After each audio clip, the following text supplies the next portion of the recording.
తర్వాత ఏంటంటే ఎన్నటన్నిటికీ నిలిచి ఉండే ఆశీర్వాదాలే మనం ప్రభువుని అడిగి పొందుకోవాలి.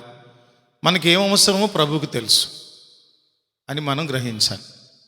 ఓకేనండి. మరి ఈరోజు దేవుడు మన కొరకు సిద్ధపరిచిన జీవాహారమై ఉన్న పరమ మన్నాను మనము కలిగి ఉందాము. గత వారం చెప్పాను నేను, గత వారము మీకు తెలియజెప్పాను. ఈ వారము మీకు ఏమి అందించాలని ఆశ అని ఏం చెప్పాము? మనకు పరిశుద్ధాత్మ దేవుడు ఏమేమి కార్యాలు చేస్తారు, పరిశుద్ధాత్మ దేవుడు మన కొరకు ఏమేమి కార్యాలు చేస్తారు అనే విషయాలను ఈరోజు మనం ధ్యానం చేసుకుందాం. గమనించండి, పరిశుద్ధాత్మ దేవుడు ఈ మధ్యకాలంలో త్రిత్వాన్ని అంగీకరించిన వాళ్ళు ఉన్నారు, ఎక్కువైపోతున్నారు. త్రిత్వం అంటే తెలుసు కదా, తండ్రి, కుమార, పరిశుద్ధాత్మ, త్రియేక దైవం. ముగ్గురు వ్యక్తులే కానీ ఒకటే స్వభావం కలిగిన వారు. వారు విడదీయరానంత ఐక్యత కలిగిన వారు. భార్యాభర్తల మధ్య ఐక్యతకైనా, సంఘ ఐక్యతకైనా, కుటుంబ ఐక్యతకైనా, సమాజ ఐక్యతకైనా, ప్రపంచ ఐక్యతకైనా బెస్ట్ ఎగ్జాంపుల్, మంచి ఉదాహరణ ఏంది అంటే తండ్రి, కుమార, పరిశుద్ధాత్మ త్రియేక దేవునిలో ఉన్న ఐక్యత. ఈ ఐక్యతను వ్యతిరేకించే వాళ్ళు చాలామంది ఎక్కువయ్యారు. ఇప్పటి నుంచే కాదండి, నాకు ఊహ తెలిసిన నాటి నుండి నేను వస్తున్నా. తండ్రిదే దేవుడు, కుమారుడు, పరిశుద్ధాత్ముడు లేడనేవారు. కుమారుడే దేవుడు, తండ్రి, పరిశుద్ధాత్ముడు లేరనేవారు. కేవలం పరిశుద్ధాత్ముని కాలంలోనే మనం ఉన్నాం కాబట్టి కుమారుడితో తండ్రితో పని లేదు, పరిశుద్ధాత్ముడు ఉంటే చాలు అనేటటువంటి విషయం. వాస్తవంగా ఆలోచిస్తే తండ్రిలో కుమారులు ఐక్యమై ఉన్నారు, కుమారునిలో పరిశుద్ధాత్ముడు సత్యస్వరూపియగు ఆత్మ. సత్యస్వరూపి అంటే సత్యం అనే పోలికలో ఉన్న ఆత్మ అని యేసుక్రీస్తు ప్రభు ఆయనే చెప్పారు, నేనే మార్గమును, సత్యమును, జీవమునని. కాబట్టి త్రిత్వాన్ని విడదీసేటటువంటి హక్కు కానీ, లేకపోతే జ్ఞానం కానీ, మేధస్సు కానీ ఎవరికి లేదు. అందుకని త్రిత్వమై ఉన్నటువంటి వారిలో ప్రస్తుతము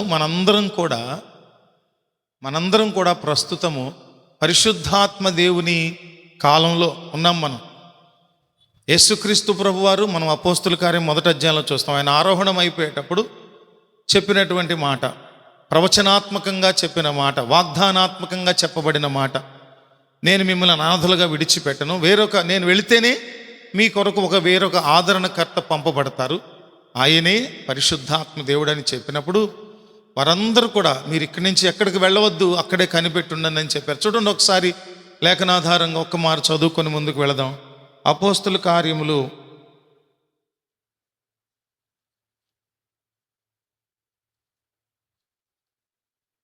1వ అధ్యాయంలో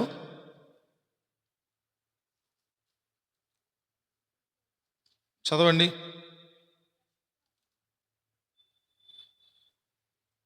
చదవండమ్మా.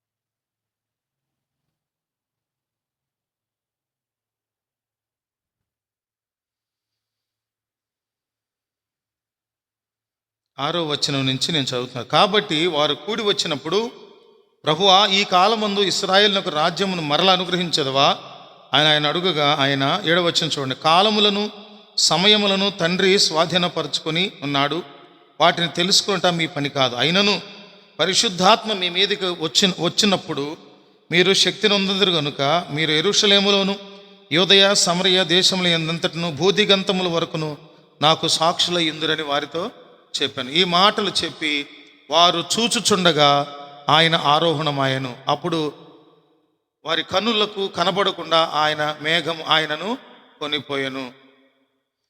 అక్కడ ప్రభు చెప్పిన మాట వాగ్దానాత్మగా పరిశుద్ధాత్మను ప్రభువు పంపించినట్టుగా మనం చూస్తాము. ఆ 2వ అధ్యాయం చూసినప్పుడు వారి మీద మేడగదిలో 120 మంది శిష్యులు ఉన్నప్పుడు పరిశుద్ధాత్ముడు వారి మీద అగ్నినాలుకలుగా విభాగింపబడిన ఆ అనుభవం, నింపబడిన అనుభవాన్ని మనం చూస్తాం. అవన్నీ మనం చదువుకుంటాం. పరిశుద్ధాత్ముడు వచ్చినప్పుడు, పరిశుద్ధాత్ముడు ఈ భూమి మీద విశ్వాసులమైన మనలను, సంఘాన్ని ఏమేమి చర్యల ద్వారా, ఏమేమి కార్యాల ద్వారా ఆయన నడిపిస్తారో ఒక్కొక్కటిగా మనం చూసి ధ్యానం చేసుకుందాం. ఎందుకనంటే మనుష్య కుమారుని దూషించినా పర్వాలేదేమో కానీ పరిశుద్ధాత్మను మాత్రము దూషించడానికి వీల్లేదు. చాలా ఖండితంగా ప్రభు రాయించి పెట్టారు ఆ సంగతిని. ఖండితంగా ఎక్స్క్యూజ్ అనేది లేదు ఇక.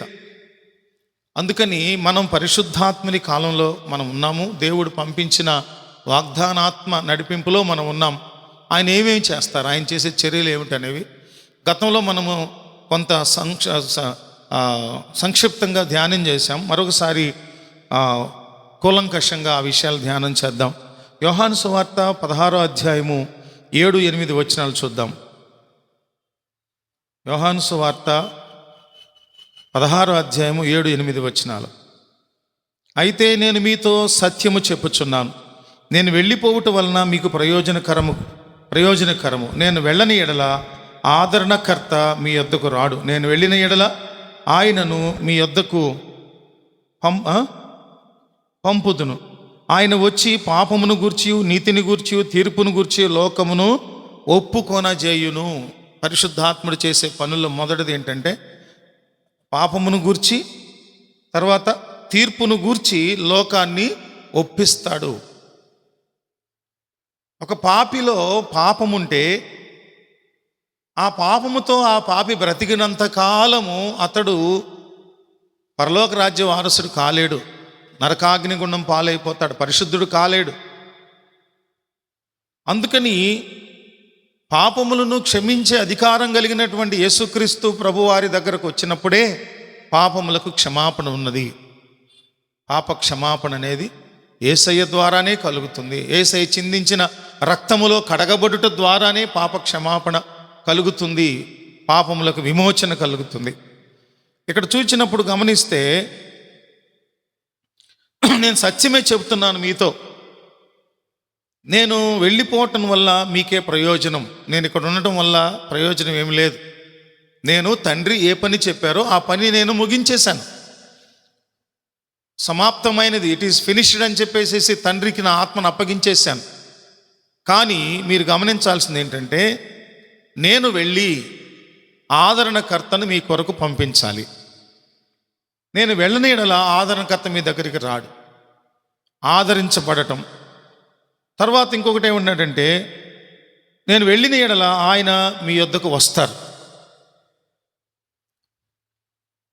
చాలాసార్లు మనము పరిశుద్ధ గ్రంథంలో ఈ యోహాను సువార్తకు వెనకాల లేదా సువార్తలకు వెనకాల పాత నిబంధనలో కూడా చాలా చోట్ల పరిశుద్ధాత్మ చేత వారు నడిపించబడ్డారు, పరిశుద్ధాత్మ చేత ఒప్పించబడ్డారు, పరిశుద్ధాత్మ ద్వారా ప్రేరేపించబడ్డారని చదువుతాం మనం. ఇదేంటండి తప్పు రాశారా బైబిల్లో? యేసుక్రీస్తు ప్రభువారు వెళ్ళి ఆదరణకర్తను పంపిస్తాను, ఆయనే సత్యస్వరూపి పరిశుద్ధాత్ముడు, ఆయన ఈ పనులు చేస్తారు, భూమి మీదకి వచ్చి మిమ్మల్ని అందరినీ ఈ కార్యాలు చేస్తారని చెప్తున్నారు కదా. అదేంటండి మరి పరిశుద్ధాత్ముడు ఇప్పుడు కదా వచ్చారు, అపోస్తల కార్యంలో మేడగది మీద మీ కదా పరిశుద్ధాత్ముడు దిగారు, మరి అంతకుముందు పరిశుద్ధాత్ముడు ఎక్కడండి? రాశారు కదండి, మరి అదే ఆత్మ అండి, ఆయన పరిశుద్ధాత్ముడు కాదా అనే సందేహాలు ఒకవేళ వస్తే పరిశుద్ధాత్ముని ఉనికి ఎప్పటి నుండి ఉంది? ఎప్పటి నుంచి ఉందండి? తండ్రి ఎప్పటి నుంచి ఉన్నారో అప్పటి నుండి పరిశుద్ధాత్ముడు ఉన్నాడు. తండ్రి ఎప్పటి నుండి ఉన్నారో కుమారుడు కూడా అప్పటి నుండి ఉన్నారే. మనము ఎన్నడూ కూడా వారిని విభజించలేము.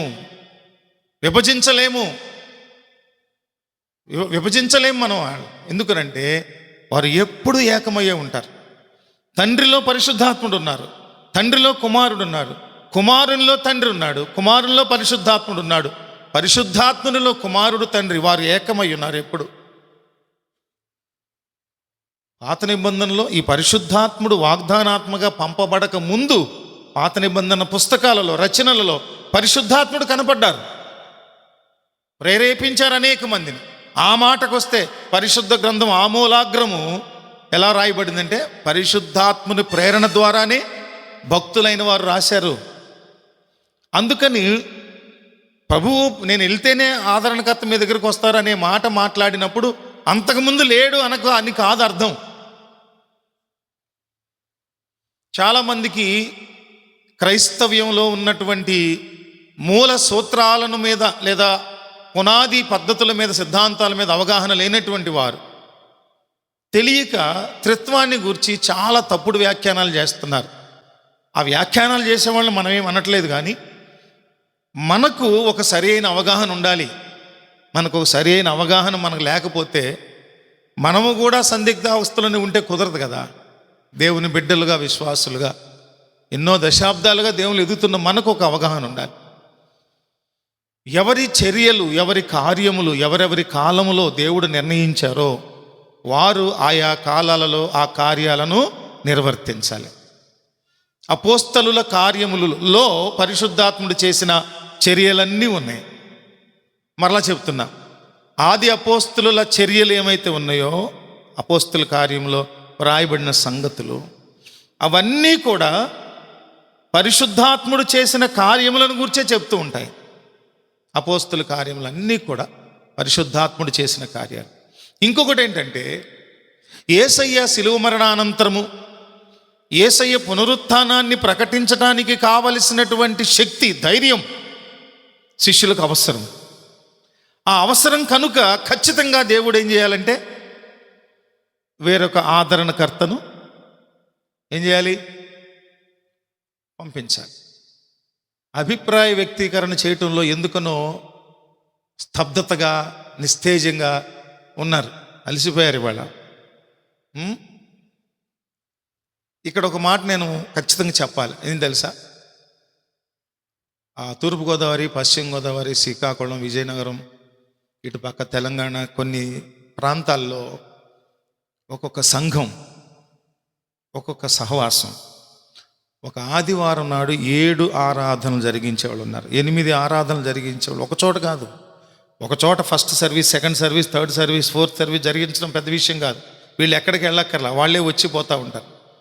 కానీ వేరే చోట్ల నేను చూసిన ఎగ్జాంపుల్ చెప్పుకుంటా పోతే ఈరోజు వాక్యానికి సమయం ఉండదు.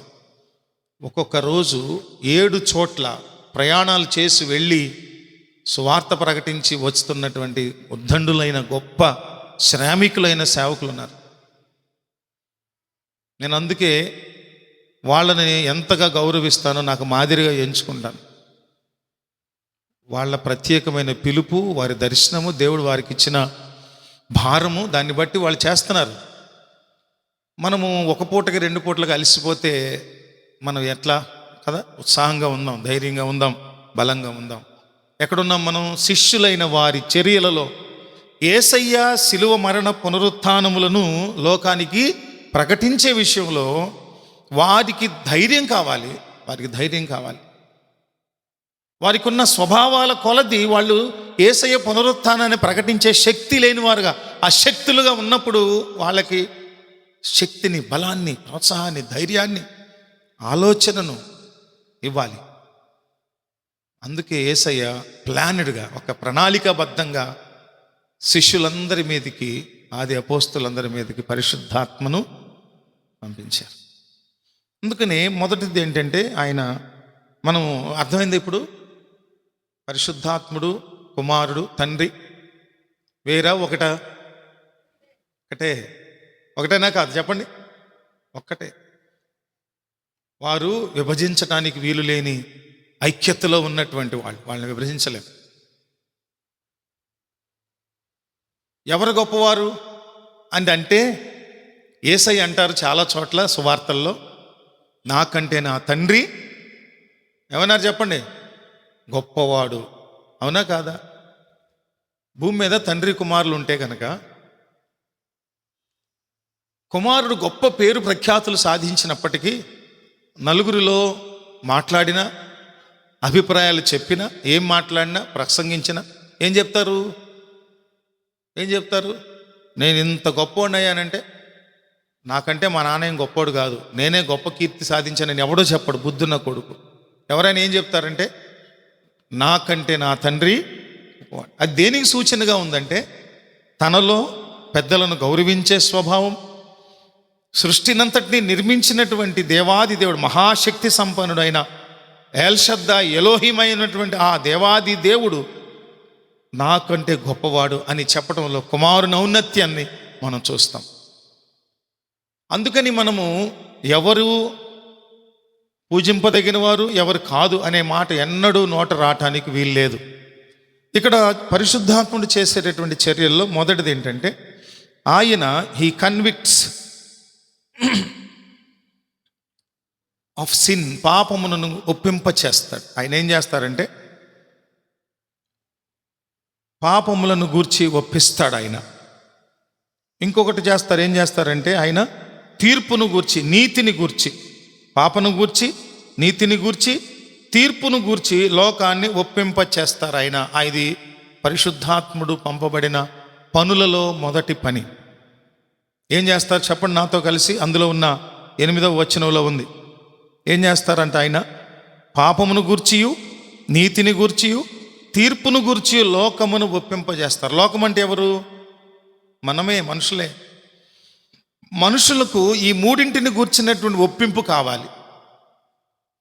ఏమని ఒప్పింపు అంటే, ఒకటి పాపాన్ని గూర్చిన ఒప్పింపు ఖచ్చితంగా కావాలి.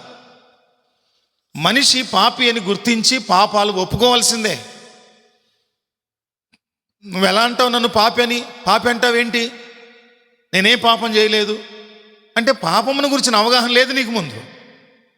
పాపమును గురించిన అవగాహన ఎందుకనంటే, ప్రతి మనిషి ఆదాము అనే నరుడు చేసినటువంటి అపరాధం ద్వారా జన్మ కర్మ పాప సహితుడుగా మనుషులు మారిపోయినప్పుడు ప్రతి మనిషి కూడా ఆ పాపము నుండి విముక్తుడు కావాల్సిందే, దాన్ని ఒప్పింపజేయాల్సిందే. అయితే యేసుక్రీస్తు ప్రభువారు పాప పరిహారార్థము చిందించిన రక్తం అక్కడ ఉంది. ఆయన చిందించి మనుషుల కొరకు పెట్టిన రక్తం అక్కడ ఒకటి ఉంది. ఆ రక్తము అక్కడ ఉండటం వల్ల ఉపయోగం లేదు. ఏం చేయాలంటే, పరిశుద్ధాత్మ దేవుడు పాపిని ఒప్పింప చేసినప్పుడు ఆ వ్యక్తి ఏం చేయబడతాడు? పాపము ఆ రక్తములో, చెప్పండి, ఆ రక్తములో కడగబడతాడు. ఒప్పింప చేసేటటువంటి పని చేయాలి. ఏమేమి విషయం అంటే, పాపాన్ని గురించి ఒప్పింప చేయాలి, నీతిని గురించి ఒప్పింప చేయాలి. నీతి అంటే ఏంటి? రైచియస్నెస్, నీతిమంతులు. నీతి అంటే ఏంటి చెప్పండి? దేవుణ్ణి ఎరిగి ఉండుట నీతి, దేవుణ్ణి కలిగి ఉండుట నీతి, కుమారుడే విమోచకుడు అని తెలుసుకునుట నీతి, దేవుని నమ్ముట నీతి, దేవుడు ఉన్నాడని నమ్ముట నీతిమంతుని స్వభావం. బైబిల్లో రాయబడింది, అన్నీ చదవనక్కర్లేదు కానీ, దేవుడు లేడని బుద్ధిహీనులు తమ హృదయములో అనుకొందురు. అబ్రహాము దేవుని నమ్మెను, అది అతనికి నీతిగా ఎంచ. అందుకని మనం ఏం చేయాలంటే ప్రభువుని నమ్మాలి. ఆ నమ్ముట నీతి. కుమారుడైన క్రీస్తు వారు పాప పరిహారార్థమై నరావతారిగా భూమి మీదకి వచ్చి మానవుల పాప పరిహారార్థమై బలిగా అర్పించబడి, మానవుల పాప పరిహారార్థమై ఆయన చనిపోయి పాతి పెట్టబడి మనకు జయం ఇవ్వటం కొరకు 3వ దినాన మృత్యుంజయుడుగా తిరిగి లేచాడు అనే మాటను మనం నమ్మాలి. అలా నమ్మటమే నీతి.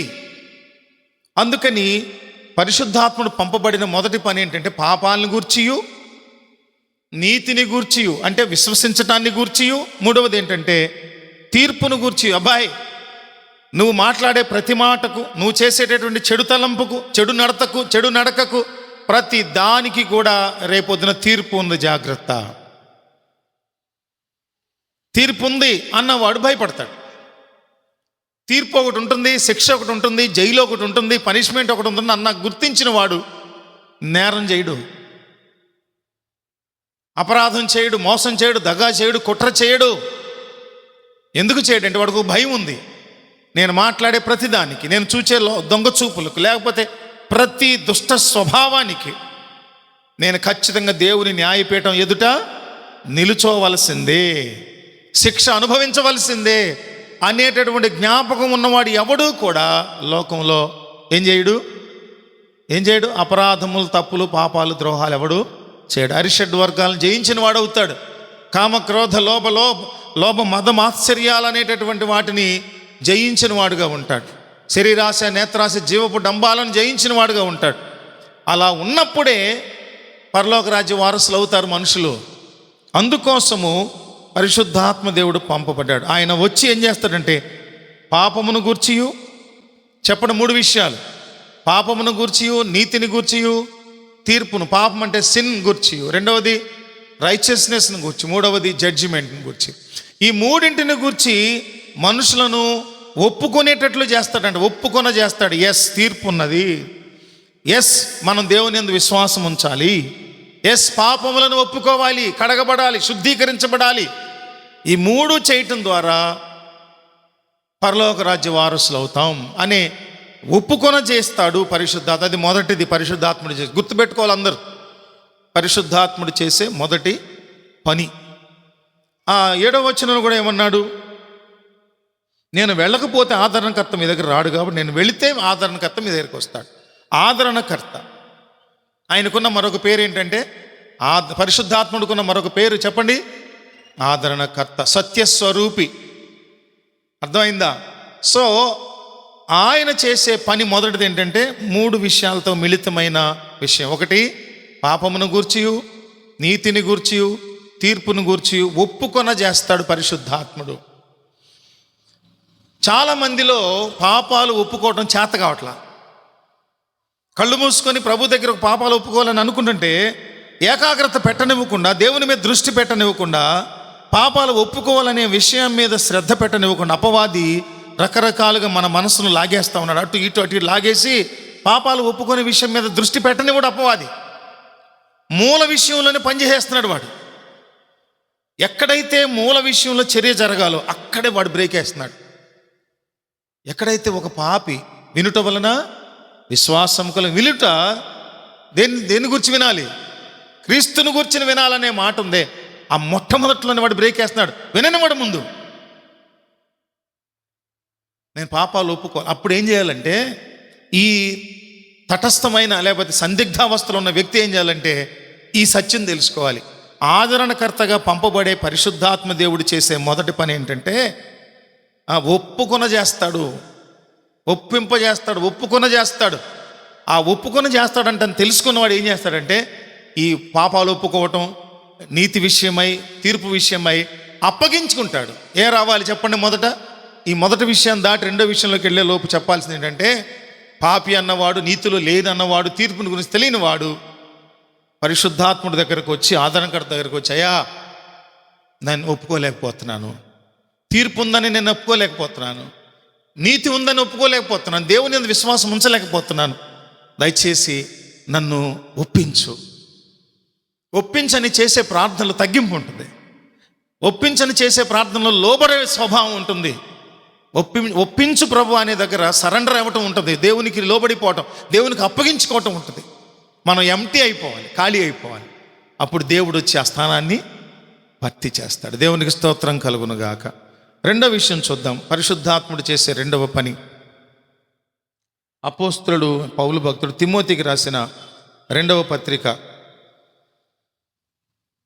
తిమోతికి రాసిన రెండవ పత్రిక 3వ అధ్యాయము 14 నుంచి 17 వరకు.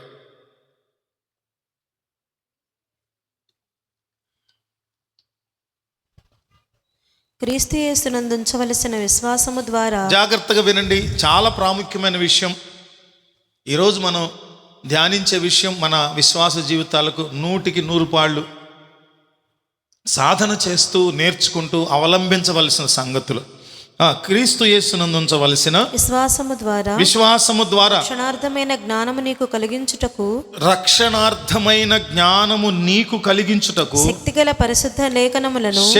పరిశుద్ధ లేఖనములను బాల్యము నుండి నీ వెరుగుదువు గనుక నీవు నేర్చుకుని రూఢి అని తెలుసుకున్నవి ఎవరి వలన నేర్చుకుంటేవో సంగతి తెలుసుకొని వాటి యందు నిలకడగా ఉండుము. దైవజనుడు సన్నద్ధుడై, చూడండి, దైవజనుడు సన్నద్ధుడై ప్రతి సత్కార్యమునకు పూర్ణముగా సిద్ధపడి ఉండునట్లు దైవావేశము వలన కలిగిన ప్రతి లేఖనము దానికి బ్రాకెట్ లో ఏం పెట్టుకోవాలంటే ఆత్మావేశము వలన కలిగిన ప్రతి లేఖనము. దైవావేశము వలన లేదా దేనివల్ల? ఆత్మావేశము వలన కలిగిన ప్రతి లేఖనమును ఉపదేశించుటకును ఖండించుటకును తప్పుదిద్దుటకును నీతి యందు శిక్ష చేయుటకును ప్రయోజనకరమైనది. ఈరోజు దేవుని వాక్యము చదవబడి అక్కడి నుంచి ఒకే అంశాన్ని సంబంధించిన లేఖనాలను సమకూర్చి ఒక చోట చేర్చి ఒక అంశముగా దైవజనుడు బోధించేటప్పుడు ప్రపంచవ్యాప్తంగా కొన్ని వేల మంది దైవజనులు, లక్షల మంది దైవజనులు, కోట్ల మంది ప్రజలకు బోధిస్తూ ఉన్నప్పుడు అక్కడ ఖండించడానికి, తప్పుదిద్దటానికి, నీతి యందు శిక్ష చేయటానికి ప్రయోజనకరమైన వాక్యము వెల్లడయ్యేటప్పుడు అది ఆత్మావేశము వలననే మనందరికీ కూడా ఉపదేశించబడుతుంది. దేవునికి స్తోత్రం కలుగును గాక. పరిశుద్ధాత్మ ఆవేశము ద్వారా మనందరికీ కూడా ఏం కలుగుతుందండి? ఏం కలుగుతుంది? ఉపదేశము కలుగుతున్నది. బోధించబడే సందేశ సారాంశం మనకు అర్థమవుతుంది. ఒక సందేశం, ప్రకటించబడే సందేశం, బోధించబడే సందేశము మనకు అర్థమయ్యేటట్లు చేసేవారు ఎవరంటే పరిశుద్ధాత్ముడు. ఆత్మావేశం వలన మాత్రమే మనకు ఈ సత్యాలు అర్థమవుతాయి. ఖండించుటకు, బుద్ధి చెప్పుటకు, తప్పుదిద్దుటకు ఇవన్నీ కూడా పరిశుద్ధాత్మ ఆవేశం ద్వారానే మనకు కలుగుతాయి. అవేంటంటే రివీల్స్ గాడ్స్ వర్డ్. మొదటిది ఏంటంటే మనం చెప్పుకున్నాం కదా, కన్విక్ట్స్ ఆఫ్ సిన్, పాపమును ఒప్పింపజేస్తాడు. రెండవది ఏంటంటే రివీల్స్ గాడ్స్ వర్డ్, దేవుని వాక్యములో ఉన్నటువంటి సారాంశమును మనకు బోధ ద్వారా రివీల్ చేస్తారు, అంటే మనకు వెల్లడి చేస్తారు, ప్రకటిస్తారు. రెవల్యూషన్. రివీల్లోంచి ఏమొచ్చింది? రెవల్యూషన్, ప్రత్యక్షత, వాక్ ప్రత్యక్షత. ప్రత్యక్షపరచబడిన వాక్కు మనకు అర్థమయ్యేటట్లు చేస్తాడు పరిశుద్ధాత్ముడు. ఈరోజు అర్థమవుతుందంటే దేవుని ఉపదేశము దైవజను నోట్ల నుంచి వెలువడినప్పుడు ఆ వివరణ మనకు అర్థమవుతుందంటే అనుకుంటాం, ఎంత తెలివైన వాడిని, ఎంత తెలివైన దాన్ని, నాకు ఎంత బాగా అర్థమవుతుంది అని అనుకుంటే పప్పులో కాలేసినట్లే. నీకు నాకు దేవుని వాక్యమును అర్థం చేసుకునేటటువంటి శక్తి సామర్థ్యాలను ఇచ్చేవారు ఎవరంటే పరిశుద్ధాత్మ దేవుడు. దేవునికి స్తుతి కలుగును గాక. పరిశుద్ధాత్ముడు పంపబడిన ఉద్దేశంలో రెండవది ఏంటంటే వెల్లడి అటువంటి వాక్కు మనకు అర్థమయ్యేటట్లు చేస్తాడు. ఈ రివీల్స్ గాడ్స్ వర్డ్, దేవుని వాక్కును మనకు వెల్లడి చేస్తాడు, వివరింపజేస్తాడు. అర్థమైందండి? మూడవ విషయాన్ని చూద్దాం. యోహాను సువార్త 16వ అధ్యాయము 13-14 వచనాలను చూసినప్పుడు, యోహాను సువార్త 16వ అధ్యాయము 13-14. అయితే ఆయన అనగా సత్యస్వరూపి అయిన ఆత్మ వచ్చినప్పుడు మిమ్మును సర్వసత్యములోనికి నడిపించును. ఆయన తనంతట తానే ఏమి బోధింపక వేటిని వినునో వాటిని బోధించి సంభవింపబోవు సంగతులను మీకు తెలియచేయును. ఆయన నా వాటిలోనివి తీసుకొని మీకు తెలియచేయను కనుక నన్ను మహిమపరచును. పరిశుద్ధాత్ముడు చేసే మూడవ పని ఏంటంటే సర్వసత్యములోనికి నడిపించడం. చెప్పండి, నోటితో చెప్పండి అందరు గట్టిగా. సత్యములోనికి, సర్వసత్యములోనికి, ఆల్ ట్రూత్ అంటాడు. ఏమంటారు ఇక్కడ? ఏమంటున్నారండి ఆయన? Into guide you, God he will guide you to into all truth. He will guide you into all truth అంటే సర్వసత్యములోనికి ఆయన మనల్ని నడిపిస్తాడు. సత్యం అంటే ఏమిటి? సత్యం అంటే ఏంటి? యేసుక్రీస్తు ప్రభువే సత్యమని మనకు తెలుసు. మనందరం సర్వసత్యములోకి నడిపించబడ్డాం కాబట్టి. ఇంకా సర్వసత్యములోకి నడిపించబడిన వాళ్ళు ఉంటారే, సత్యం అంటే ఏమనుకుంటారు? నిజము అనుకుంటారు. సత్యం అంటే యథార్థత అనుకుంటారు. అంతేనా? సత్యం అంటే వాస్తవం అనుకుంటారు. అంతవరకే తెలుసు. సర్వసత్యం అంటే అర్థం ఏంటంటే యేసుక్రీస్తు ప్రభువే సత్యము అని తెలుసుకోవటం సర్వసత్యం. అది ఒక పరిపక్వత, మానసిక పరిపక్వత కలిగిన వ్యక్తికి ఉన్న అవగాహన. అది సర్వసత్యం. చాలామందికి తెలియనటువంటిది ఎన్ని మార్లో నేను చెప్పాను. ఏంటి తెలుసా? భారతదేశంలో చట్టాలన్నీ కూడా అధికారిక స్లోగన్స్ని ఏం పెట్టుకున్నాయంటే పోలీస్ స్టేషన్లు కానీ, నాన్ జ్యుడిషియల్ స్టాంప్ పేపర్స్ కానీ, కరెన్సీ కానీ అన్నిట్లో కూడా ఏముంటుందంటే 4 సింహాల ఆ ముద్రలో కింద రాయబడి సత్యమేవ జయతే. చాలామంది సత్యమే జయిస్తుందంటారు, కానీ ఆ సత్యం యేసుక్రీస్తు ప్రభువే అని తెలియదు.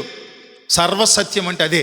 యేసుక్రీస్తు ప్రభువు మనందరి కొరకై సిలువలో మరణించారు.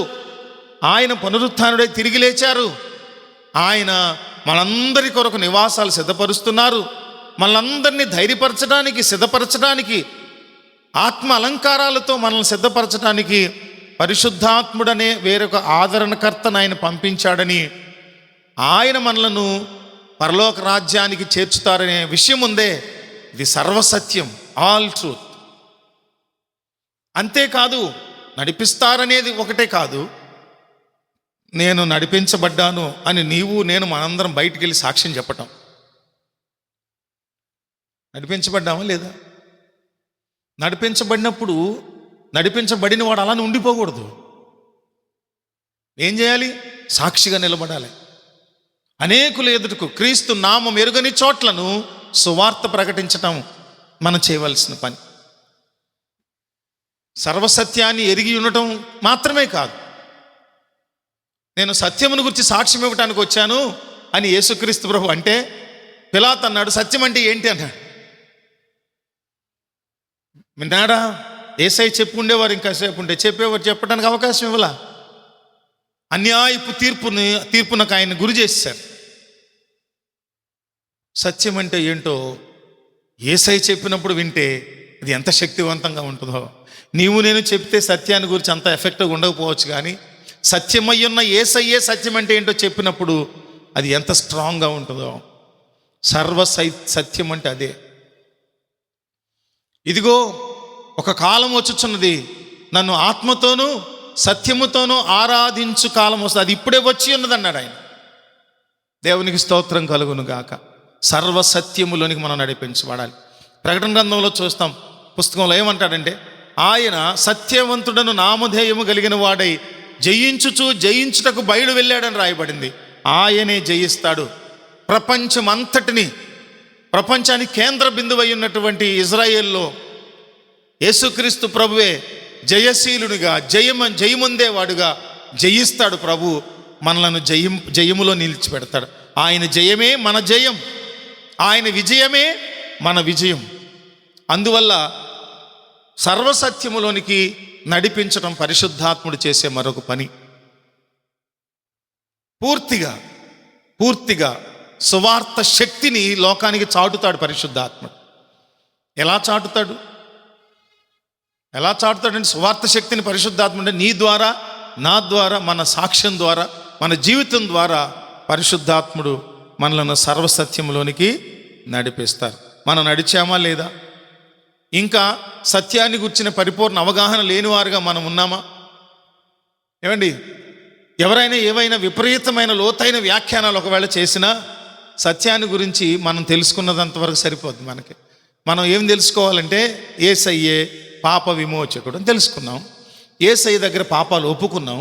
మనందరం కూడా ఆయన శరీర రక్త మాంసంలో పాలివారు అయ్యాము. ఏమండి, పరిశుద్ధాత్మని ద్వారా ఆత్మాలంకరణ చేయబడుతున్నాం, పరిశుద్ధ అలంకృతులుగా చేయబడుతున్నాం, రాకడకు సిద్ధపరచబడుతున్నాం, పెళ్లి కుమార్తెగా అలంకరించబడుతున్నాం. ఈ సత్యం చాలదా? మనకు అంగీకరించాలి.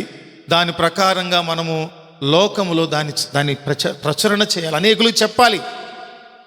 4వది ఏంటంటే పరిశుద్ధాత్ముడు. యోహాను సువార్త 14:26 యోహాను సువార్త 14:26 ఆదరణకర్త అనగా తండ్రి నా నామమున పంపబోవు పరిశుద్ధాత్మ. ఆదరణకర్త అనగా తండ్రి నామమున పంపబోవు పరిశుద్ధాత్మ సమస్తమును మీకు బోధించి మీతో చెప్పిన సంగతులన్నిటినీ మీకు జ్ఞాపకము చేయును. శాంతి మీకు అనుగ్రహించి వెళ్ళుచున్నాను.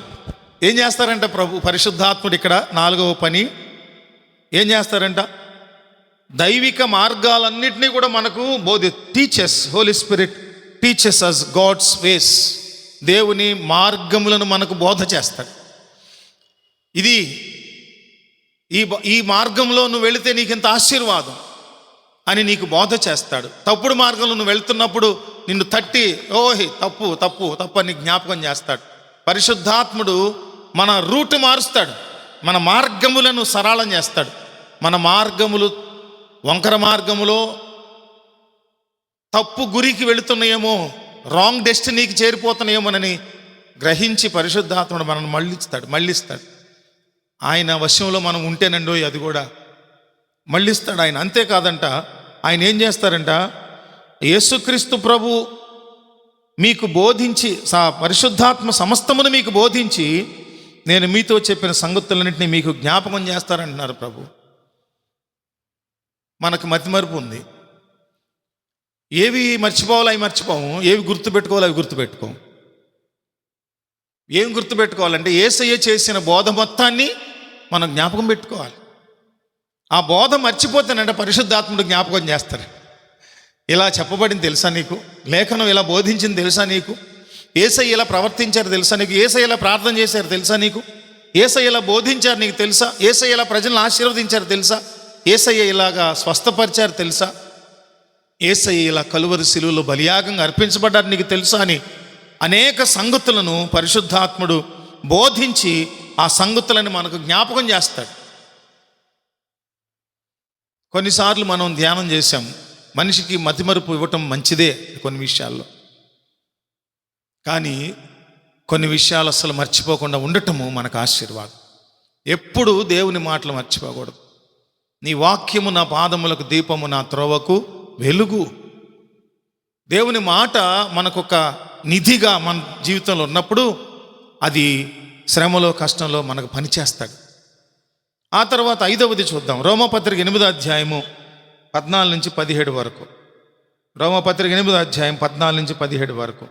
He leads us in our daily life and testifies that we are his children. ఎప్పుడు మనం దేవుని పిల్లలమని దేవుడు మన గురించి సాక్ష్యం ఇచ్చి దినదినము మనల్ని నడిపిస్తాడు.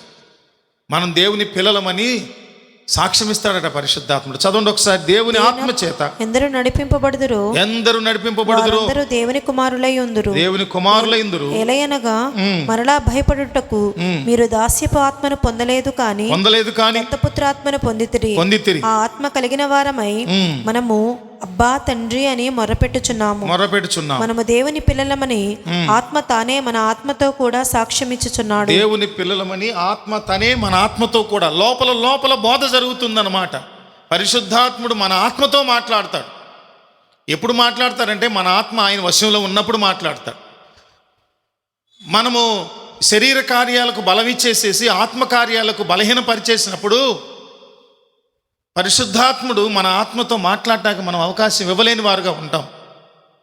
పరిశుద్ధాత్ముడు మాట్లాడి ఏం చేస్తారంట, మనము దేవుని పిల్లలమని ఆత్మ తానే మన ఆత్మతో కూడా సాక్ష్యమిస్తూ ఉన్నాడు. మనము పిల్లలమైతే వారసులము, అనగా దేవుని వారసులము, క్రీస్తుతో కూడా మహిమ పొందుటకు ఆయనతో శ్రమపడిన ఎడల క్రీస్తు తోడి వారసులం. క్రీస్తు వారి వలె శ్రమపడుట, క్రీస్తు వారి వలె సాక్ష్యం ఇచ్చు, రాజ్య సువార్తను ప్రకటించుట, క్రీస్తు వారి స్వభావంలోనికి మన స్వరూపంలోనికి మార్చబడుట, ఇవన్నీ మనం చేయాలి. అవన్నీ గుర్తు చేస్తాడు. మనం కనుక దాస్యంలోనూ బానిసత్వంలోనే, పాప బానిసత్వంలోనూ ఎక్కడైనా ఉంటున్నప్పుడు ఆత్మ మనతో మాట్లాడతారు, ప్రత్యేక రీతిలో మాట్లాడతారు. నిజంగా సాక్ష్యాలు వింటున్నప్పుడు చాలామంది సాక్ష్యాలు, ఇంత దుర్మార్గుడిని, ఇంత దుష్టత్వంలో బ్రతికిన వాడును, ఇంత భ్రష్టత్వంలో బ్రతికిన వాడును, వ్యతిరేక బుద్ధితో నేను అక్కడ మీటింగ్ దగ్గర వింటున్నప్పుడు దేవుని మాట నన్ను సంధించిందని చెప్తారు. నిజంగా ఆత్మ మన ఆత్మతో కూడా సాక్ష్యం ఇస్తున్నాడట. నువ్వు లోకస్తుడు కాదురా బాబు, సహోదరి, నువ్వు లోక సంబంధివి కాదు, నీవు దేవుని బిడ్డవు. నువ్వు దేవుని దగ్గరికి రా, నీ బ్రతుకు మార్చుకో అని సహవాసంలోనికి రా. దేవునితో నువ్వు గడుపు, వ్యక్తిగత జీవితాన్ని గడుపు దేవునితో అని పరిశుద్ధాత్ముడు మన కుమారత్వమును గూర్చి మనకు హెచ్చరిక చేస్తాడట, సాక్ష్యం ఇస్తాడట లేచి. అదే చెప్తున్నాడు. ఏమని చెప్పి, He leads us in our daily life and testifies that we are his children. దేవుని పిల్లలమని పరిశుద్ధాత్ముడు మనకు సాక్ష్యం ఇచ్చి, మన అంతరాత్మతో సాక్ష్యం ఇచ్చి మనల్ని నడిపిస్తూ ఉంటారట. ఇలా నడువు, నువ్వు దేవునితో నడువు, దేవునిలో నడువు అని దేవుడు హెచ్చరిక చేస్తూ ఉంటారట. 6వది చూద్దాం ఒకసారి. 6వది తిమోతికి రాసిన 2వ పత్రిక మొదటి అధ్యాయంలో 7-8 వచనాలు చూసేస్తే, ఎంపవర్ టు విట్నెస్ అంటే సాక్షిగా నిలబడటానికి కావలసిన శక్తిని ఇస్తాడు పరిశుద్ధాత్మ. చదవండి ఒకసారి. దేవుడు మనకు శక్తియు, 1వ అధ్యాయం 7-8. దేవుని మనకు శక్తియు ప్రేమయు ఇంద్రియ నిగ్రహము గల ఆత్మని ఇచ్చెను గాని పిరికితనము గల ఆత్మని ఇయ్యలేదు. కాబట్టి నీవు మన ప్రభు విషయమైన సాక్ష్యమును గూర్చి అయినను ఆయన ఖైదీనైన నన్ను గూర్చి అయినను సిగ్గుపడక దేవుని శక్తిని బట్టి స్వార్థ నిమిత్తమైన శ్రమానుభవములో పాలివాడవై ఉండుము. స్వార్థ నిమిత్తమైన శ్రమానుభవములో పాలివాడమై ఉండుము. నిజముగా సువార్త ప్రకటిస్తే, ధైర్యముగా నిజముగా సువార్త ప్రకటిస్తే ఖచ్చితంగా శ్రమలు వస్తాయి. ఆ శ్రమలను అనుభవించు, సువార్త ప్రకటించు, తద్వారా కలిగే శ్రమలను అనుభవించు. నాకు మాదిరిగానే నీకు కూడా ఒక కిరీటాన్ని దేవుడు సిద్ధపరుస్తారు. ఈరోజు మనందరికి కూడా దేవుడు ఆ కిరీటాలు సిద్ధపరిచారు. ఎప్పుడు సుఖంగా వెళ్ళబుచ్చుకుంటే అవదండి. పరిశుద్ధాత్ముడు ఏం చేస్తారంటే హీ ఎంపవర్స్ టు విట్నెస్. మనము ఆయనకు సాక్షులుగా నిలువబడే శక్తినిస్తాడు. ఉదాహరణకు బెస్ట్ ఎగ్జాంపుల్ ఏంటంటే, మనకు ఉదాహరణకు పేతురు భక్తుని యొక్క ఆ జీవిత గమనం. యేసయ్యతో ఉన్నంత కాలం కూడా నీతో పాటు చచ్చిపోతాం, నీతో పాటు ప్రాణాలు అర్పించడానికి ఏవైనా చేసేస్తాం అన్నటువంటి దుడుకుతో స్పీడ్గా మాట్లాడిన వాడు. ఒకసారి మనుష్య కుమారుని గురించి ఏమనుకుంటున్నారని అంటే చెప్పినప్పుడు, నీవు సజీవుడకు దేవుని కుమారుడు అని క్రీస్తు అని చెప్పినప్పుడు, నీకు తండ్రి బయలుపరిచారు, శరీర రక్త మాంసాలు కాదని చెప్పారు, నన్ను మనిషి కుమారుడు అప్పగింపబడతాడని. చేయబట్టుకొని ఊపేశాడంటే ఎట్లా యేసయ్యను కుదిపేసేసి, నీకు ఇది దూరమగును గాక, ఇది నీకు దూరమగును గాక అంటాడు. అంత తొందరపాటు, దుడుకుతనం, పిరికితనం, తొందరపాటుతనం. అందుకే నేను ఎప్పుడు చెప్తా, మానవావేశము దైవావేశము రెండింటికి చాలా తేడా ఉంటుంది. ఉపదేశించేవాడు దైవావేశంతో బోధిస్తున్నాడా, ఉపదేశించే వ్యక్తి మానవావేశంతో కేవలం శరీరావేశంతో ఉపదేశిస్తున్నాడా అర్థం చేసుకోవాలి.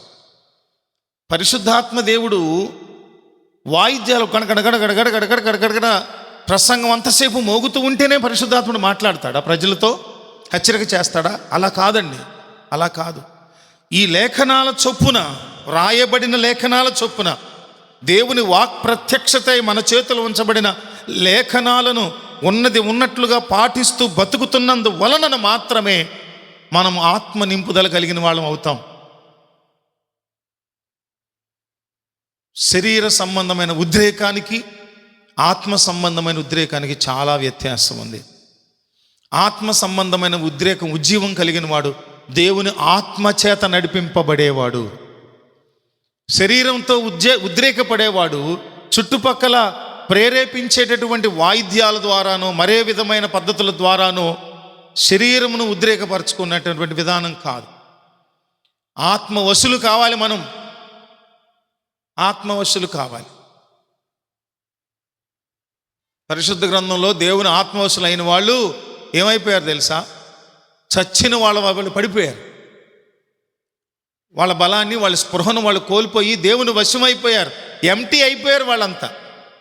అందుకని ఇక్కడేమంటున్నాడంటే Holy Spirit empowers to witness. మనం సాక్షులుగా ఉండుటకు కావలసిన శక్తిని. అప్పుడు పేతురు మగ్దలేన మరిగి వెళ్ళి చూసి చెప్పింది ఏమని, సమాధిలో యేసయ్య లేడు అని భయపడిపోయింది. వచ్చి చూపించింది, వెళ్ళి చూస్తే యేసయ్య సమాధిలో లేడు. అప్పటికి శిష్యులందరూ కూడా చెల్లాచెదురైపోయి ఉన్నారు, ఎక్కడ వాళ్ళు అక్కడ దాక్కున్నారు భయపడిపోయి. ప్రభువు చెప్పారు ఆల్రెడీ పేతురుకి, నువ్వు ఇన్ని మాట్లాడుతున్నావు కానీ ఈ తెల్లవారుజామున కోడి కూసే లోపుగా ముమ్మారు నేను ఎరగనని నువ్వు నన్ను బొంకుతావు అన్నారు. అటువంటి పేతురు ఎప్పుడైతే యేసుక్రీస్తు ప్రభు వారు వాగ్దానం చేయబడిన ఆత్మచేత నింపబడ్డారో, మేడగదిలో 120 మంది శిష్యులు ఏ విధంగానైతే వారు ఆత్మచేత నింపబడ్డారో, అప్పుడు పేతురు లేచి నిలువబడి ధైర్యముతో, బలము పొందుకొని ధైర్యంతో సువార్త ప్రకటిస్తే, అపోస్తుల కార్యం అంటే ఏం చెప్పాను నేను, పరిశుద్ధాత్ముని చర్యల పుస్తకం అది. అపోస్తుల కార్యం అంటే it's nothing but the deeds of holy spirit. పరిశుద్ధాత్మని చర్యలే అపోస్తుల చర్యలు. వారిని ధైర్యపరిచాడు పరిశుద్ధాత్ముడు. పేతురు లేచి నిలబడి ప్రసంగం చేస్తే భక్తుడు 3,000 మంది సంఘంలో చేర్చబడ్డారు. ఆ తదుపరి ప్రసంగం చేస్తే 5,000 మంది చేర్చబడ్డారు. మరొకసారి చేసినప్పుడు 10,000 మంది. ఇలాగా సంఘములో ఒక ప్రసంగానికి వేల మంది ప్రభువుని అంగీకరిస్తూ వచ్చారు. కారణం పరిశుద్ధాత్ముడు వారిలో ఉండి జరిగించిన కార్యం, వారిలో ఉండి చేయించిన బోధ. అక్కడ వాళ్ళు అనుకున్నారంట, మొన్న చదువుకున్నాక మనం ఏమనుకున్నారు, పామరులైన చేపలు పట్టుకునే జాలరులైన వీళ్ళకి ఇంత పరిజ్ఞానము, ఇంత పాండిత్యం ఎక్కడి నుంచి వచ్చింది? ఏనాడో ఉన్నటువంటి అబ్రహాం గురించి మాట్లాడుతున్నారు, మోషే గురించి మాట్లాడుతున్నారు, దావీదు గురించి మాట్లాడుతున్నారు, వారు చెప్పిన ప్రవచనాల గురించి మాట్లాడుతున్నారు. వీళ్ళు ఎప్పుడు చదివారు, ఎక్కడ చదివారని మాట్లాడుతున్నారు. ఇంతటి శక్తిని పరిశుద్ధాత్ముడు వారికి అనుగ్రహించారు. దేవునికి స్తుతి కలుగునుగాక. సాక్షిగా ఉండటానికి కావలసిన శక్తిని ఇస్తారు. నేను సాక్ష్యం చెప్పలేకపోతున్నాను, నువ్వు అనుకుంటున్నావేమో, మదన పడుతున్నావేమో. నువ్వు ప్రభుని అడుగు, పరిశుద్ధాత్మని అడుగు. ప్రభు చేసిన మేలు లేచి నిలబడి చెప్పే, సాక్ష్యం చెప్పే ధైర్యాన్ని పరిశుద్ధాత్ముడు ఇస్తాడు. బయటికి వెళ్ళి సువార్త చెప్పేటప్పుడు అనేకులకు చెప్పగలిగిన ధైర్యాన్ని ఇస్తాడు. రిజల్ట్ ప్రభువే చూసుకుంటాడు, పరిశుద్ధాత్ముడు చూసుకుంటాడు. మనం ముందుకు వెళ్ళటమే, సాక్ష్యం చెప్పటమే. చివరిది చెప్పుకొని మనము చదువుకొని ధ్యానించుకొని ముగించుకుందాం. చూడండి, కొరింథీయులకు రాసిన మొదటి పత్రిక, పౌలు భక్తుడు కొరింథీయులకు రాసిన మొదటి పత్రిక 6వ అధ్యాయము 10-11 వచనాలు.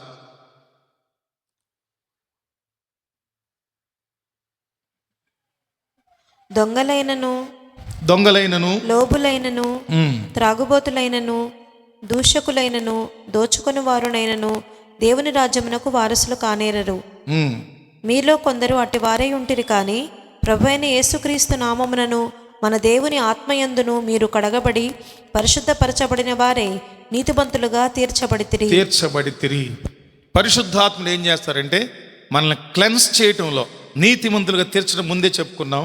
మనల్ని క్లెన్స్ చేస్తారంట. 11వ వచనం అంటున్నారు కదా, మీలో కొందరు అట్టి వారే ఉంటిరి, కానీ ప్రభువైన యేసుక్రీస్తు నామమునను మన దేవుని ఆత్మయందును మీరు కడగబడి పరిశుద్ధపరచబడిన వారయ్యారు, నీతిమంతులుగా తీర్చబడ్డారు. మనం క్లెన్స్ చేయబడాలి స్పిరిట్ చేత, పరిశుద్ధాత్మ చేత. యోహాన్ అన్నారు, బాప్తిసం ఇచ్చి యోహాన్ అన్నారు, ఒక అంబాసిడర్గా అంటే ఒక రాయిబారిగా, క్రీస్తు రాయిబారిగా ఆయన ఏం చెప్పారంటే, నాకంటే బలవంతుడైన వారు ఒక ఆయన నా వెనుక వచ్చుచున్నాడు, ఆయన నాకంటే బలవంతుడు. నేను ఇప్పుడు నీళ్లతోనే బాప్తిసం ఇస్తున్నాను, కానీ ఆయనైతే పరిశుద్ధాత్మతోనూ అగ్నితోనూ బాప్తిస్మం ఇస్తాడని చెప్పబడింది. మండుచు ప్రకాశించేటువంటి అగ్ని వంటి వాడట బాప్తిస్మం ఇచ్చి యోహాను. ఆయన చెప్పినటువంటి స్టేట్మెంట్ ఏంటి, సాక్ష్యం ఏంటంటే, అక్కడ పరిసయ్యులు, సద్దూకయ్యులు, సుంకరులు అనేక మంది వచ్చి అడిగి, సందేహాలు అడిగి జవాబులు పొందుకొని వాళ్ళు కన్విక్ట్ అయ్యి బాప్తిస్మం పొందుతున్నారు. కన్విన్స్ అయ్యి ఒప్పుకొన చేయబడి బాప్తిస్మం పొందుతున్నప్పుడు ఆయన చెప్పారు, ఆయన చెప్పులు వారును విప్పటానికైనా నేను పాత్రుడను కాను. ఆయన ఎటువంటి వాడు అగ్నితోనూ పరిశుద్ధాత్మతోనూ బాప్తిస్మం ఇస్తాడు. అగ్ని చేత కాల్చబడితే ఏదైనా శుద్ధి అయిపోవలసిందే. దేవుడు ఎంత గొప్పవాడంటే, మనలను శుద్ధి చేసే క్రమంలో తన అగ్నిని మొత్తాన్ని మనుషుల మీద దించడు. దేవుడు మనల్ని శుద్ధి చేసే విషయంలో అగ్ని మొత్తాన్ని దించడం మీదకి. అలా దించుంటే మేడగదిలో శిష్యులందరూ ఏమైపోయేవారు, మాడి మసై బూడిదైపోయారు. కానీ దేవుడంట ఒక్కొక్క మనిషి మీద అగ్ని నాలుకలుగా అగ్నిని విభాగించి ప్రతి మనిషిని శక్తివంతులు చేయటానికి ఎంత శక్తి కావాలో, ఎంత అగ్ని కావాలో అంతనే పంపించాడు. దేవునికి స్తుతి కలుగును గాక. ఈ రోజుల్లో కూడా ఒక టెక్నాలజీ వచ్చింది, ఇదే ఆధారం అనుకుంటా నేను. ఏంటి తెలుసా, సోలార్ టెక్నాలజీ వచ్చింది. పొలాల్లో ఒక మోటార్ ఆడటానికి కావాల్సినంత సోలార్ ప్యానల్ ఉంటుంది. అంతకంటే పెద్దది ఉండదు, చిన్నది ఉండదు.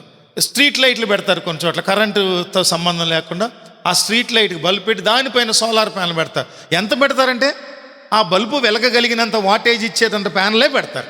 ఎందుకంటే అంతకంటే ఎక్కువ అక్కర్లేదు, తక్కువ అక్కర్లేదు.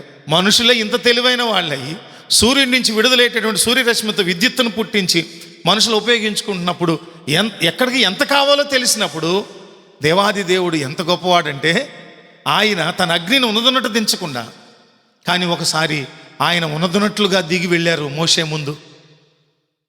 బండ సందుల్లోంచి యేసయ్య తండ్రి అయిన దేవుడు దాటి వెళ్ళిపోతున్నప్పుడు ఆయన వెనక తట్టు మాత్రమే చూశాడంట. చూసారు ఎంత గొప్ప అవకాశం ఇచ్చారు. నిజంగా మోషే ఎంత గొప్పవాడో, ఎంత గొప్పవాడో. అందుకని పరిశుద్ధాత్ముడు మనల్ని ఏం చేయాలి? మనం ప్రార్థన చేయాలి, అగ్ని చేత మమ్మల్ని కాల్చు ప్రభువా. భయపడుతూ ప్రార్థన చేయకూడదు. అగ్ని చేత నన్ను కాల్చమని భయపడుతూ ప్రార్థన. మనల్ని తన అగ్ని అంతా పంపించి తగలబెట్టాడు దేవుడు.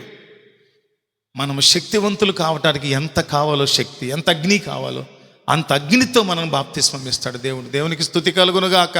అంత అగ్ని అడగాలి ప్రభువుని, ప్రభువా నీ పరిశుద్ధ అగ్ని చేత నన్ను కాల్చు. కాల్చినప్పుడు పొట్టంతా ఏమైపోద్ది? పోద్ది. తాలు తప్పంతా పోద్ది. కేవలం శ్రేష్టమైనదే మిగులుతుంది. మనము క్లెన్స్ చేయబడాలి, కాల్చబడాలి. బంగారము కొలిమిలో కాల్చబడితేనే అది శుద్ధ సువర్ణంగా మార్చబడుతుంది. మనం కూడా శోధనకు నిలిచినప్పుడు శోధనలో నిలిచి ఉండి దేవుని సాయంతో విజయం పొందుకోవాలి.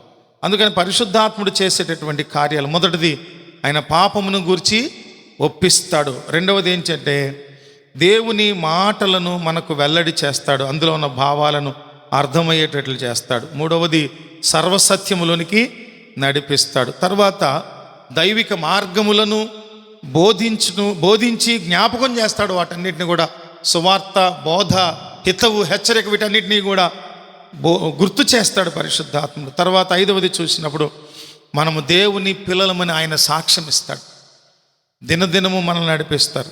ఆరవది ఏంటంటే మనలను సాక్షులుగా నిలవబెడతాడు, శక్తినిస్తాడు. సాక్షిగా ఉండటానికి కావలసిన శక్తినిస్తాడు.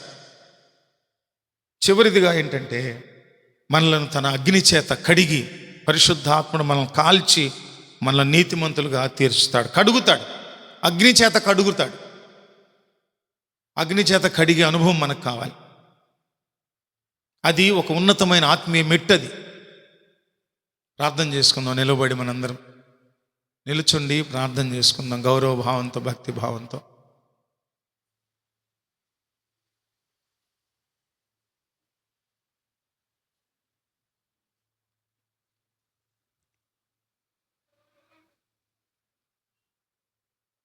పరిశుద్ధాత్మ దేవుని చులకనగా ఎంచుకునే మనసుంటే ఒకవేళ దాన్ని తీసివేసుకోండి. పరిశుద్ధాత్ముడిని మనసులో చులకనగా ఎందుకు ఎంచుకోగలుగుతున్నా తెలుసా? ఆయన శక్తిని అనుభవించలేదు కాబట్టి చులకనగా ఎంచుకుంటున్నాం. ఆయన శక్తిని అనుభవించలేదు కనుక చులకనగా ఎంచుకుంటున్నావు సహోదరుడు, ఆ సహోదరు. తమ్ముడు బాబురావు మైక్ ఇవ్వని ప్రార్థన చేస్తారు. చేయి బాబురావు. పర్లేదు. టీచర్ గారు ప్రార్థన చేయండి.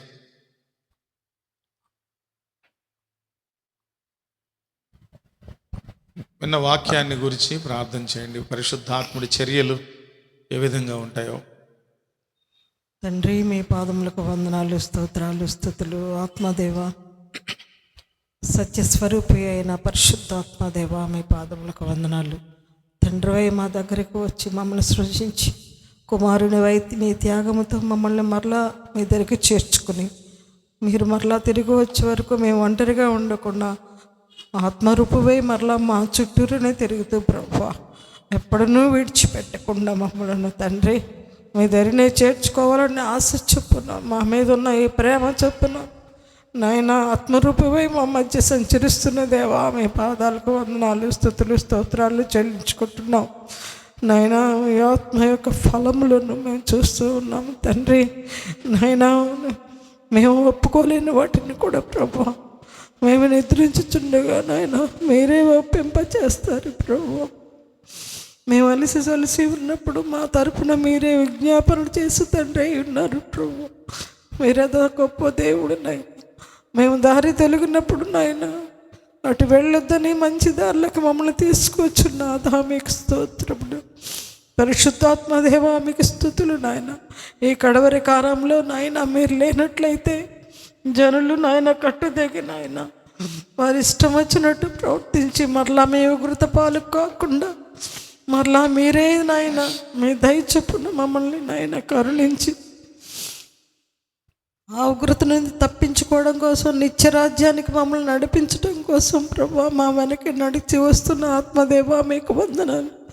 మేము ఎటు తొట్లిపోకుండా ప్రభా, కుడి ఎడమకు తొలగిపోకుండా నాయన మమ్మల్ని కాపుగా ఇచ్చిన దేవా మీకు స్తుతులు ప్రభా, స్తోత్రములు నాయన. ఆత్మను కలిగిన మేము ప్రభా మా హృదయం నిండా మిమ్మల్ని నింపుకొని నాయన మీరే నడిపిస్తున్న ఆలోచన ప్రకారం నడవడానికి కృప అనుగ్రహించండి. మీరు చూపిస్తున్న వెలుగు బాటలోనే మా అడుగు పడటానికి కృప అనుగ్రహించండి ప్రభా.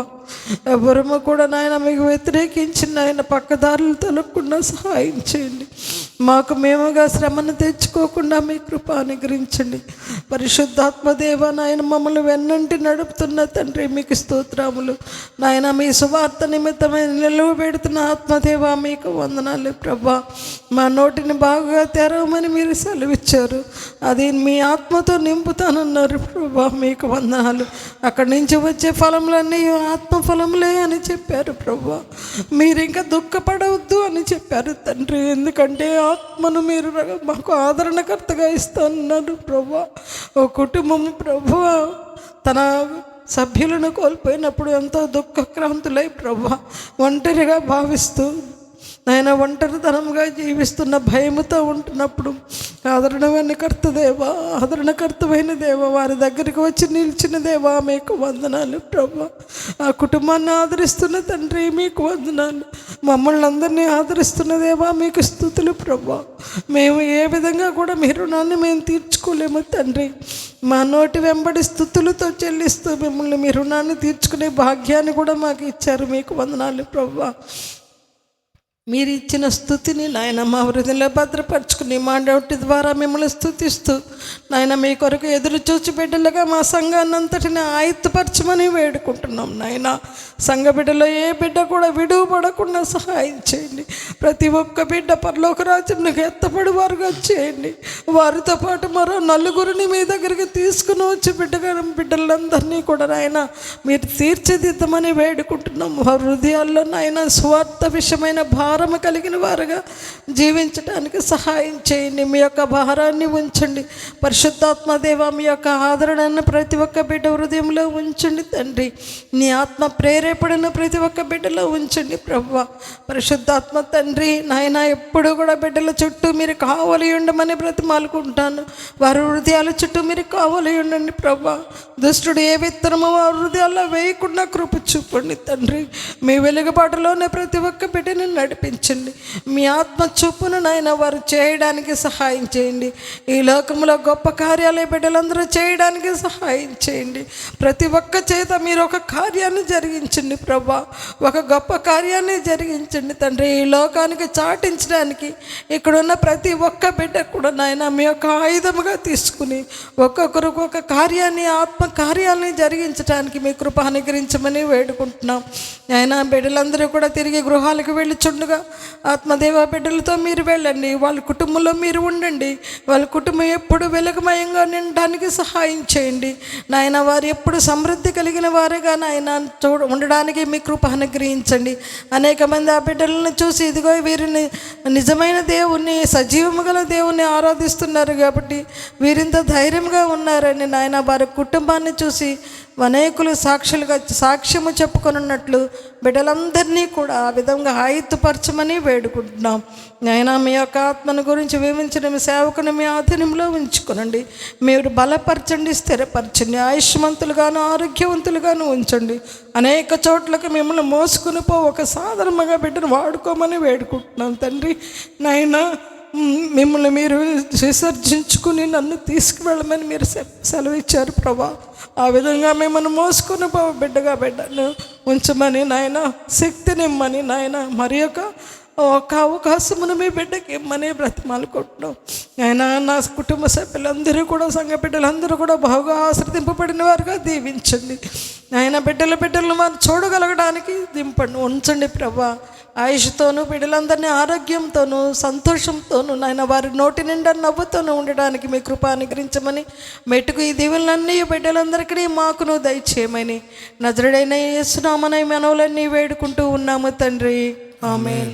ప్రభు నేర్పిన పరలోక ప్రార్థన చెప్తాం అందరూ.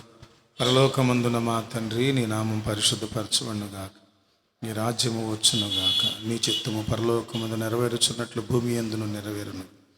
మా అనుదిన ఆహారం నేడు మాకు దయచేయండి. మాటల్లో ప్రార్థన చేసిన వారిని మేము క్షమించిన ప్రకారం మా అపరాధములను క్షమించండి. మమ్మల్ని శోధనలోనికి తెగ దుష్టి నుంచి తప్పించండి.